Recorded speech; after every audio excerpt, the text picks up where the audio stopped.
শুভ সকাল আমার প্রিয় বন্ধুরা। কোচবিহার জেলা থেকে আমি কৃষ্ণা আমার ব্লগ চ্যানেলে তোমাদেরকে অনেক অনেক স্বাগত আর আমার অনেক অনেক ভালোবাসা। তোমরা যে যেখান থেকে দেখছো আশা করছি প্রত্যেককে ভালো আছো, সুস্থ আছো। আমরাও ভালো আছি।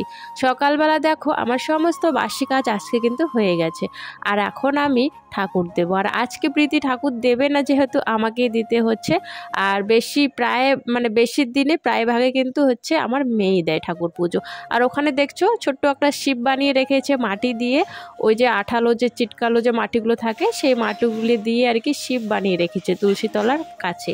সেখানে ও প্রত্যেক দিন ফুল জল দেয়, প্রদীপ জ্বালিয়ে দেয় সন্ধ্যার সময় করে, আর তুলসী তলায় কিন্তু ঠাকুর দেয় আর কি। প্রত্যেকটা দিন কিন্তু ওই করে, খুব কম আমি করি এখন। আর এখন যেহেতু পরীক্ষা, স্কুলও ওর শুরু হয়ে গেছে, তো এখন আমার আর কি করতে হবে বেশি করে, আর তা না হলে কিন্তু ওই দেয়। আর আজকে জানো তো ফুল তোলা হয়নি সকালবেলা, ফুল তোলার কথা একদমই মনে নেই। তো সেই জন্য দেখো ঘরে ফুলও নেই, তো এখান থেকে কয়েকটা ছোট ছোট ফুল নিয়ে নিচ্ছি।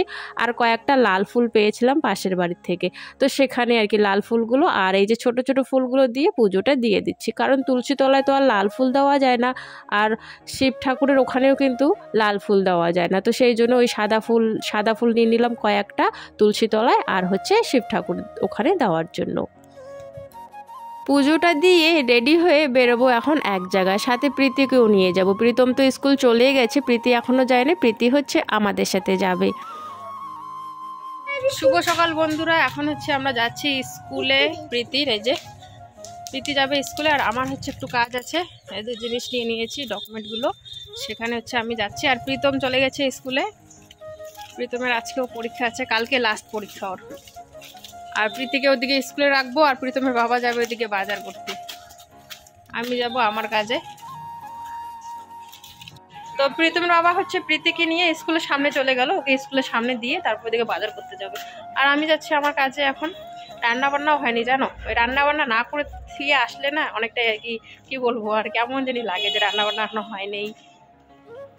তাড়াতাড়ি যেতে হবে এখান থেকে, তাহলে বাড়ি থেকে রান্নাটা করতে পারবো তাড়াতাড়ি।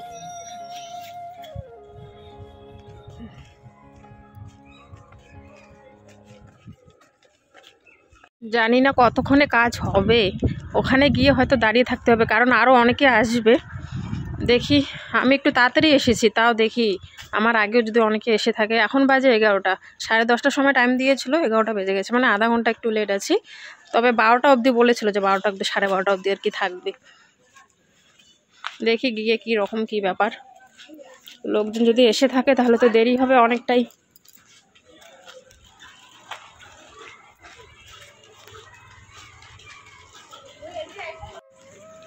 এখানে হচ্ছে আমার কাজ।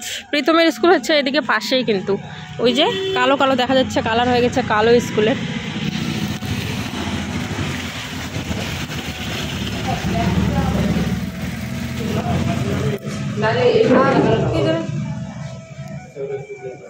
ডকুমেন্ট নিয়ে আসতে বলছিল না,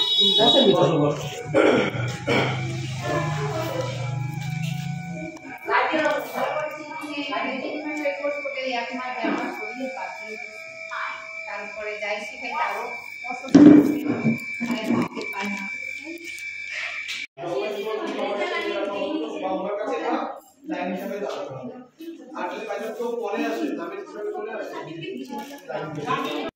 এখন আমি একটু বেরিয়ে পড়ছি, কারণ প্রীতিকে আনতে হবে, সেই জন্য বেরিয়ে পড়ছি। আর এখানে এসে দেখি কতগুলো জুতো, সামনে যেখানে আমি গিয়েছিলাম ভিতরে তার বাইরে দেখো কতগুলো জুতো, অনেক লোক এসেছে এখানে, সেই জন্য অনেকগুলো জুতো। এখানে এসেছি 10:30টার দিকে, প্রীতিকে নিয়ে আসলাম স্কুল থেকে 10:30টার দিকে এখানে এসেছি। এখন বাজে হচ্ছে 2টা, এখনও কোনো কিছু হয়নি, দেখি কতক্ষণে হয়। প্রীতিকে নিয়ে আসলাম সাথে করে, কারণ স্কুল আবারও ছুটি হয়ে যাবে, সেই জন্য নিয়ে আসলাম। টিফিন টাইমে নিয়ে এসেছি, কারণ বাড়িতে যাবো আবার আসবো, এত দূর রাস্তা, সেই জন্য টিফিন টাইমে নিয়ে আসলাম। আর দেখি কয়েকজন আসার কথা এখানে আসবে, তারপর আর কি আমরা যাব। কিছু আরও নাকি দরকার আছে, সেই জন্য আর কি এখানে এখনও আছে। আর প্রীতমের বাবা বাড়িতে রান্না করছে, ফোন করলো মাত্রই, ও রান্না করছে বাড়িতে। রান্না যেহেতু করে আসলি আমি ভেবেছিলাম কি তাড়াতাড়ি হয়ে যাবে, তো এখন দেখছি যে একটু দেরি আছে, একটু বলতে অনেকটাই দেরি আছে। 10:30টার সময় এসেছি, 12:30 অবধি টাইম ছিল, কিন্তু এখন বাজে হচ্ছে তোমার 2টা বাজে, এখনও হয়নি। তো জানি না আর কতটুকু ওয়েট করতে লাগবে, তবে রান্না বান্না ওইদিকে করে রাখছে প্রীতমের বাবা, আর প্রীতম হয়তো বাড়িতে চলেই গেছে, ওর তো পরীক্ষা 1টার দিকে, 12:30টার দিকে শেষ আর কি। বাড়িতে যে চেয়ারের কি অবস্থা, মিক্সার বাইরে এমন মিক্সারে এমন জিনিস দিছে, হাত দিয়ে নাই টিপতে পরে চালায় দিছে মেশিন, সব কিছু পড়ে গেছে। বেশি হয়ে গেছিল মনে হয় এখানে, এগুলো হয় কি বানাবা তুমি? অন্যরকম একটা জিনিস বানায় আমাদেরকে দেবে প্রীতমের বাবা। কি কইটা রাখছে এখানে, মাছগুলোর উপরে ধনিয়া পাতা দিয়েছে। ভাত হয়ে গেছে না? হবে কি আর তেল লাগবে? তেল লাগলে প্যাকেটটা খুলতে লাগবে। আমি একটু হাত পা ধুয়ে নেই। 3টে বাজে, 3টার সময় আসলাম বাড়িতে। এই যে বন্ধুরা রান্না হয়ে গেছে আমাদের। এটা হচ্ছে খোকা ইলিশ ভাপা। খোকা ইলিশ ভাপা করেছে আজকে প্রীতমের বাবা। কেমন হয়েছে? হ্যাঁ ভালো। আমি এখনো খাইনি, এই যে নিয়েছি, ভাত নিয়েছি, তো এখন দেখি টেস্ট করে দেখবো আমিও। কি মাথা একদম সব।